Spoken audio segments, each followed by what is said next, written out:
क्या आप भी उन बच्चों में से हैं जिनके सीए इंटर के यूनिट 1 के सिलेबस, जीवन का सिलेबस पूरी तरीके से खत्म हो चुका है और G2 स्टार्ट कर चुके हैं या G2 स्टार्ट करने का सोच रहे हैं, बट दिमाग में ऐसा लग रहा है कि जीवन तो कुछ याद ही नहीं है, टीचर ने तो खत्म कर दिया बट अपने को तो कुछ याद ही नहीं है, रिवीजन ही नहीं हुआ।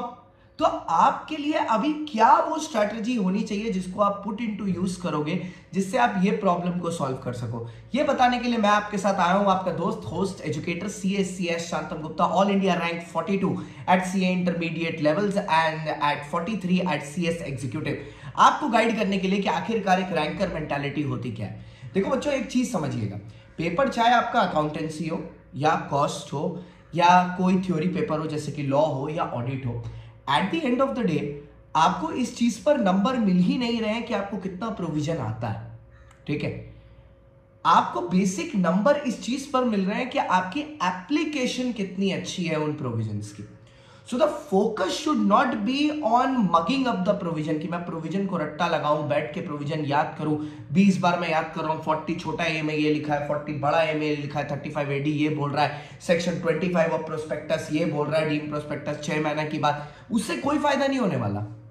क्यों मैं बता रहा हूं पता है? क्योंकि आप याद करोगे फिर आप भूल जाओगे, और अगर आपको चलो याद हो भी गया, बट प्रॉब्लम क्या होती है पता है? सबसे ज्यादा ये थ्योरी पेपर में ही होती है कि जब आप उसको लिखने बैठते हो ना, ठीक है, लिखने बैठते हो या जब आप उसको एप्लीकेशन करने का न्यूमेरिकल या क्वेश्चन आता है तो हाथ कांपने लगते हैं कि क्या लिखूं क्या लिखूं क्या लिखूं। तो भैया इस प्रॉब्लम को दूर करने का, ठीक है, और इस प्रॉब्लम को ना आप टेस्ट कर सकते हो कि क्या आप इस प्रॉब्लम से जा रहे हो कि नहीं।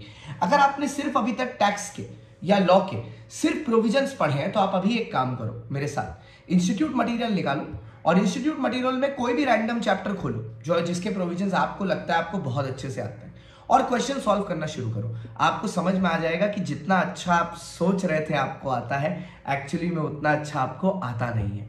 तो ऐसे में क्या करना चाहिए सर हमें? देखिए सर, अभी आपका जीवन खत्म हो गया, अब आपका G2 शुरू है। मैं अज्यूम ये कर रहा हूं कि एक दिन में आपके 4 सेशन होते होंगे पूरे के पूरे G2 के, ठीक है। FM SM आप सब साथ में कर रहे हो, there are 4 sessions, I am assuming that, ठीक है। तो सर ये 4 सेशन जब आप कर रहे हो तो लगभग अगर आप सुबह 8:30 बजे शुरू कर रहे होगे तो खत्म करते करते आपको 5 बज जाता होगा। तो आप एक काम करो, 4 या 5 बज जाता है, पहले ना आप सबसे ज्यादा इंपॉर्टेंट 2 घंटा रेस्ट ले लो, क्योंकि दिमाग एग्जॉस्ट हो चुका है। उसके बाद आप 7 बजे बैठो, 2 घंटा रिवीजन कर लो ग्रुप 2 का, ठीक है।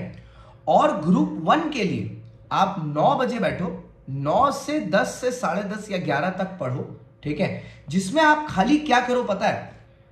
न्यूमेरिकल सॉल्व करो, क्वेश्चन सॉल्व करो। सर कैसे करेंगे सर? देखो सर 3 सब्जेक्ट है, चलो 4 ले लो।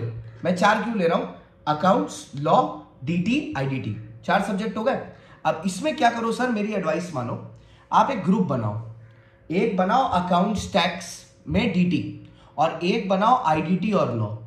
मंडे को आप जब रिवीजन करने बैठो तो एट रैंडम कोई भी अकाउंट्स का चैप्टर जो आपका मन हो, ठीक है, जो सा आपको आता हो या कि जो सा आपने नया सीखा हो या जिसको आप करना चाहते हो, उसके एट रैंडम 2 क्वेश्चन बनाओ, ठीक है। और DT के जो टॉपिक आपने करना है प्रैक्टिस, जो भी आप डिसाइड करते हो वो मैं आपके ऊपर छोड़ रहा हूं, उसके भी 2 क्वेश्चन बनाओ। टोटल 4 क्वेश्चन बन गए। अगर ये 4 क्वेश्चन बनाने के बाद भी आपके पास समय बचता है 90 मिनट्स में, थोड़े और बना लो क्वेश्चन, ठीक है। अब मंडे को हो गया आपका अकाउंट्स और DT।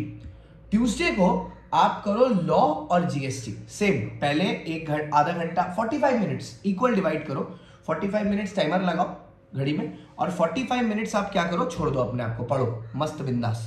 45 मिनट्स आप एकदम बढ़िया से प्रिपरेशन करो और लॉ के क्वेश्चन सॉल्व करो। 45 मिनट्स का टाइमर खत्म हुआ, नेक्स्ट 45 मिनट्स आप स्टार्ट कर दो अकाउंटेंसी के साथ, क्या बोलते हैं इसके साथ, GST के साथ, नेक्स्ट 45 मिनट्स।